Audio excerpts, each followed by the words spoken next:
কেমন আছেন সবাই? আমি আজকে রান্নাঘরে চলে এসেছি ডিমের একটা পকোড়া করবো বলে। ডিমটাকে সেদ্ধ করে নিয়ে এসেছি, গ্রেট করে নিচ্ছি। ডিমটা গ্রেট করা হয়ে গেছে, এবার আলুটাকে একটু অল্প সেদ্ধ করে নিয়ে ডিমটাকে একটু গ্রেট করে নিচ্ছি। আলুটা গ্রেট করা হয়ে গেছে, এবার পেঁয়াজ, রসুন, আদা,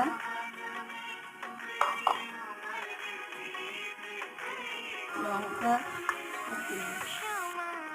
পরিমাণ মতন বেসন দিয়ে দিলাম,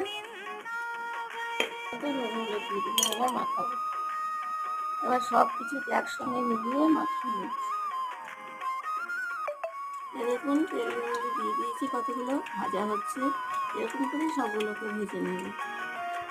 দেখুন আমার পকোড়াগুলো সব হয়ে গেছে।